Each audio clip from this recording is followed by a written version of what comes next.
Hi, our artist this week is the talented painter Gary Grier. We wanted to enjoy this beautiful day outside, but it was very busy. If you have earbuds or headphones, use them.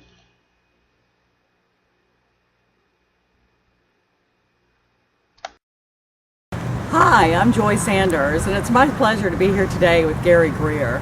We're so happy Gary's come back to Charleston. He had taken a little while off to go back to Jacksonville and paint for a while, but we consider him a Charleston artist. And we're very happy to have him here this week with us. And look at this weather, Thanksgiving and shorts on, the whole thing. We have got it made here in Charleston. There's a lot of interesting things about Gary's work, and the surface quality and everything of his work is absolutely gorgeous. He's doing something a little different. A lot of the Charleston work is built around taking pictures of the south of Broad and all of this. Gary shows us another piece of Charleston that's a very important and valid piece of Charleston. I love very much what he does. His realism is absolutely gorgeous. It's not like a photorealism, it's a beautiful painted realism with a texture and a quality to it that's just gorgeous. Mostly his work includes people, but since we've got him here with us, why don't we just let him tell you about his work? What would you like to tell us about your work today, Gary? I'm going to speak up. The thing is this Gary Grier, like Joy introduced me. I'm an artist. I'm a painter. I paint figurative. I call it urban figurative landscapes. What I call them streetscapes. Some still lives.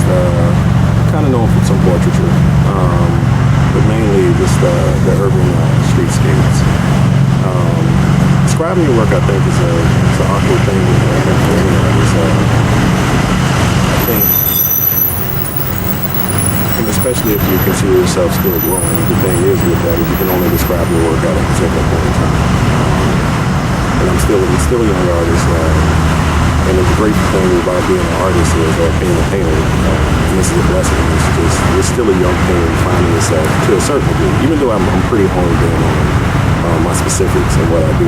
But you're pretty much a young painter to your 50s, for the most part. And that's the blessing. That's the curve with being an artist. Monet hit his groove in his 50s.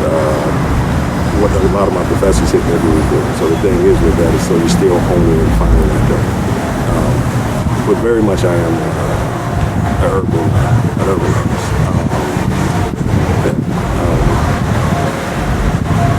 That makes sense. Yeah, I always think that your work really just shows us the beauty of an everyday moment. Yeah. Just the beauty of a second, an instant stopped in the street. And real people, what they really do. There's nothing contrived or artificial at all about Gary's work. Do you ever change the colors of what's in your paintings for what you want, or do you just leave what's there? I usually try to paint what's actually there. But it depends on, I try to, I take photos and I'll stick actually true to the photo reference. And then just being an artist and balancing composition and whatnot. So the thing is with that is just, if something, regardless of how it looks on the photo, if it doesn't work compositionally, the thing is with that is just I try to balance the composition. And then I do what I call like verified painting, which is I might change the color, alleviate some things, and then it becomes, instead of just copying a painting, then it becomes an actual real painting. Because I think, I admire photorealism, and the photorealist is just, in looking at my work, you probably can't tell, like some of my paintings, I actually try to, I'm like, all right, I'm gonna make this look this like this, but I paint how I paint. So the thing is with that, it just comes out how it comes out. But the thing is with that is just, I think, and with me, I think that's the beauty of painting, because then it becomes magic, Absolutely. I think sometimes, aesthetically, you can make your point better by dropping it. But I do think that you've carved out your own slice, and not just in your subject matter, but in your approach to your subject matter. I mean, there's a lot of people, Susan Romaine and stuff that I can think of, that do architectural, basically architectural type work. But your work is more like the people living where they're living and doing what they're doing. And I think that's a very valid thing. What is it you are trying to tell us, basically? No, I just try to capture everyday moments. The thing is with that is just, like you said earlier in your statement, is a lot of the stuff when I came in town, it was capturing life on the other side of Broad Street. It was a lot of rainbow road paintings, and the thing is, nobody was hitting the side of town. So the thing is with that is just, like I said, when I first came in town, I actually lived south of Broad. But the thing is, I had something else that brought me to this side of town that actually molded me in another way, and anchored me spiritually.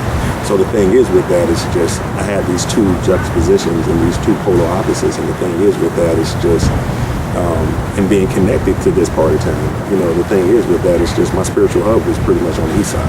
So the thing is with that, the more I grew as a person and anchored spiritually to this part of town, the thing is with that is just me being an artist, and as I was talking about yesterday, my idea of beauty changed because I saw myself as a cracked vessel, and as the vessel started to mend and heal, the thing is with that is just, I noticed, it's just beauty that changed. So the thing is with that, I started noticing beauty in a whole different, so the thing is with that is just, and what I started doing is capturing what I thought was beautiful. So the thing is with that is just, that side of it, because it's perfect to a certain degree. But the thing is with that, it's just, I think, this is the uncommon beauty, or it's I find it more interesting, but the thing is with that is just putting my idea of beauty, and it's a group of us, you know what I'm saying, but the thing is, it's just what I was going through at the time of my metamorphosis, and documenting that metamorphosis and what was around me, and just being true to myself at that moment. I think that's what every artist does, and it's just documenting where you're at, you know what I'm saying. You make statements when you gotta make statements, but the thing is, it's just, it's a growth process, and I'm actually,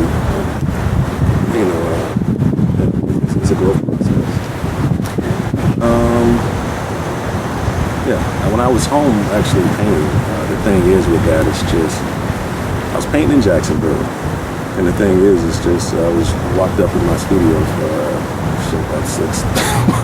about 6-9 months, and the thing is with that, just, I had no outside, just no outside influence, it's just working, and the thing is, it's just, painting at home, but the thing is, it's just when I pulled out those Charleston references, that's where my heart was at. And the thing is with that, it just made me want to actually return home. So the thing is with that, it's just, and like I said yesterday on the interview, it's just, home is where the heart's at. And the thing is, it's just, I lived in Jacksonville, but my heart was always here. So the thing is, I had to actually move physically to where, my physical to where my heart is at. This is where my heart's at. Well, we're glad to have all of you back and not just your heart. And especially the part of you that paints, because we like that. Gary's work, by the way, is showing over at the George Gallery, which is a new gallery, and it's at 50 Bogard Street. So you'll have to go over there and check it out. There's some new work in there, and it's a nice little gallery.